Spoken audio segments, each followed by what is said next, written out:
मूल होत नव्हते म्हणून सासरच्याने केला खून.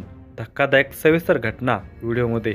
लग्न झाले की सुखी संसाराची स्वप्ने मनात घेऊन नवरी सासरच्या घरात पाय ठेवते. जन्मदाते व माहेर सोडून जोडीदारासोबत ती त्याच्या घरी येते आणि संसार सुरू होतो. पण काही वेळा एखादीच्या आयुष्यामध्ये इतके नीच सासर येते की तिच्या जीवावरच उठतात. पती सासू सासरेच छळ करत असतील तर त्या बिचारीला दुःख सांगायला जागाही मिळत नाही. आपले दुःख माहेरी सांगून आई वडिलांना दुःखी करण्यापेक्षा ती चुपचाप सहन करते. पण एक दिवस तिचा पती सासरचे लोक तिचा जीव घेतात. अशीच एक घटना नाशिक जिल्ह्यामध्ये घडलेली आहे. पत्याने सासू सासऱ्यांनी आधी तिला खूप छळले. ती त्रास सोसत राहिली. त्यानंतर त्याने तिला ठार केले आणि आत्महत्येचा बनाव केला. पण हा बनाव तिच्या शरीरावरील जखमामुळे उघडकीस आला. या घटनेचा सविस्तर वृत्तांत पुढील प्रमाणे आहे. पण तत्पूर्वी तुम्ही जर ह्या चॅनेलवर जर नवीन असाल तर प्लीज आपल्या या चॅनेलला नक्की सबस्क्राईब करा. नाशिक जिल्ह्यातील तालुक्याचे गाव असणाऱ्या चांदवड शहरामध्ये राधाकृष्ण वस्ती आहे. या ठिकाणी कानमंडाळे या शिवारामध्ये कैलास कचरू गवळी हे आपली पत्नी कांता, मुलगा अभिजित, मुलगी श्रद्धा आणि वडील कचरू महादेव गवळी यांच्या समवेत राहतात. शेती करून ते आपल्या कुटुंबाचा उदरनिर्वाह करतात.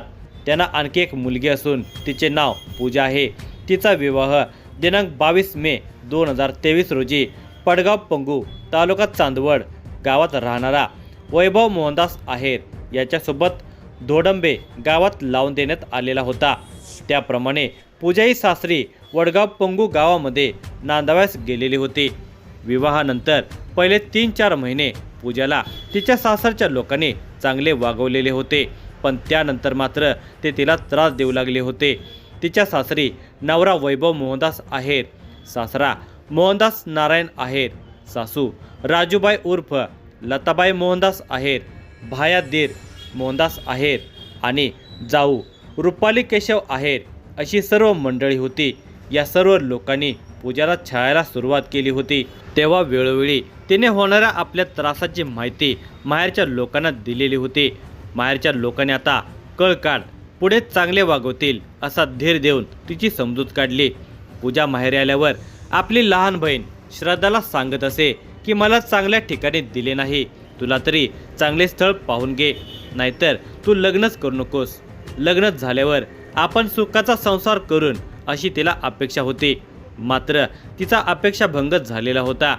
सासरी होणाऱ्या भयानक त्रासामुळे ती खूप व्यथित झालेली होती. यामुळेच ती आपल्या बहिणीला तसा सल्ला देत असे. सासऱ्यांनी पूजाच्या मागे लकडा लावला होता की आपल्याला ट्रॅक्टर घ्यावायचा आहे, त्यासाठी तू माहेरून 2 लाख रुपये घेऊन ये. ती माहेरून 2 लाख रुपये आणत नाही म्हणून सर्वांनी तिला त्रास द्यायला सुरुवात केली होती. पूजाने ही माहिती आपल्या माहेरी दिल्यावर फेब्रुवारी 2024 मध्ये तिला त्रास होऊ नये म्हणून तिच्या वडिलांनी कांदे विकून 2 लाख रुपये दिले. तेव्हा कुठे सासरची मंडळी शांत झाली होती. काही दिवसानंतर पूजेचा पती वैभव हा तिच्या चारित्र्यावर संशय घेऊन तिचा मोबाईल फोन चेक करू लागला. काहीतरी कुरापत काढून आणि संशय घेऊन तिला मारहाण करू लागला. पूजाने या घटनेची माहिती माहेरी वडील, भाऊ, मामा आदींना दिली होती. तेव्हा ते पूजेच्या सासरी समजावण्यासाठी गेले असता उलट तिचा पती वैभव सासरे मोहनदास दीर केशव यांनी त्यांना शिवीगाळ आणि दमदाटी केली. तुमची खानदान अशीच आहे का असे बोलून त्यांचा उपमर्दक केलेला होता. त्यानंतर त्यांनी पूजाला जास्तच त्रास देणे सुरू केल्यामुळे तिच्या माहेरच्या लोकांना आता पूजाची चिंता वाटू लागली होती. पूजाचे मामा समाधान भोयटे हे 3 ते 4 वेळेस पूजाच्या सासरी गेले आणि पूजाला त्रास देऊ नका असे त्यांनी समजावून सांगितले. तरीही पूजाचा त्रास काही केल्या कमी झाला नाही. सुमारे 3 महिन्यापूर्वी पूजाची जाऊबाई रुपालीने कुरापत काढून पूजासोबत भांडण केले. त्या भांडणामध्ये रुपालीने पूजाच्या नवऱ्याचे कपडे फाडून टाकले. तेव्हा माझ्या नवऱ्याचे कपडे का फाडले असे ती बोलली असता रुपालीने तिला जिन्यावरून फरफटत खाली ओढून आणले आणि मारहाण केली. तिची सासू राजूबाई उर्फ लताबाई हिने रुपालीची बाजू घेऊन पूजाला शिवीगाळ केली. या घटनेची माहिती तिने माहेरी दिली. तेव्हा माहेरचे लोक तिच्या काळजीने व्यथित झाले. दिनांक 9 ऑगस्ट 2025 रोजी पूजा रक्षाबंधन सणासाठी माहेरी कान मंडळी गावी आली. तेव्हा तिने माहेरच्या लोकांना सांगितले की माझ्या सासरचे लोक मला म्हणतात की तुझे लग्न होऊन 2 वर्षे झाली तरी तुला मूल बाळ होत नाही, त्यामुळे ते मला जास्त त्रास देतात. त्यावेळी माहेरच्या लोकांनी तिची कशी तरी समजूत घालून तिला सासरी पाठवले. मूलबाळ होत नाही, तू वांजोटी आहे असे सतत तिला टोचून बोलून तिच्या चारित्र्यावर संशय घेऊन सर्वजण तिला सतत त्रास देऊ लागलेले होते. तरी ती जीव मुठीत घेऊन त्या घरामध्ये नांदत होती आणि नशिबाला दोष देत जगत होती. पूजाची सासू राजूबाईने पूजाच्या वडिलांना फोन करून भांडण केले. तुमची मुलगी करंटी आहे, ती वांजोटी आहे, तिच्यावर आम्ही खूप पैसे खर्च केले तरी पण तिला मूलबाळ होत नाही. हा छळ काही केल्यात थांबत नव्हता. यातून काय बरे वाईट होते की काय असे पूजाच्या माहेरच्यांना वाटत होते. अखेरच्या लोकांना ज्याची भीती वाटत होती तशीच घटना घडली. दिनांक 21 ऑगस्ट 2025 रोजी सकाळी 11:30 वाजण्याच्या सुमारास पूजाचा भाऊ अभिजित हा कान मंडाळे गावी असताना त्यांचा मामा समाधान भोयटे यांनी फोनवरून त्याला सांगितले की पूजा विहिरीत पडलेली आहे, तिला मनमाड येथील रुग्णालयात नेले आहे. तेव्हा अभिजितने लागलीच दाजी वैभव आणि त्याच्या वडिलांना फोन केला, पण त्यांनी त्याचा फोन उचलला नाही. तेव्हा अभिजितने घरी माहिती दिली आणि तो मोटारसायकलने लगेच मनमाड येथील शासकीय रुग्णालयात आला असता त्याला पूजा मयत झाल्याचे दिसले. अभिजितने जवळ जाऊन तिचा मृतदेह पाहिला असता पूजाला कोणत्या तरी धारदार हत्याराने मारहाण केल्याने तिच्या डोक्याला, कपाळावर, मानेवर, उजव्या कानामागे गंभीर स्वरूपाच्या जखमा झालेल्या दिसून आल्या. तसेच तिच्या शरीराच्या इतर भागावर जखमा झाल्याचे त्याला दिसले.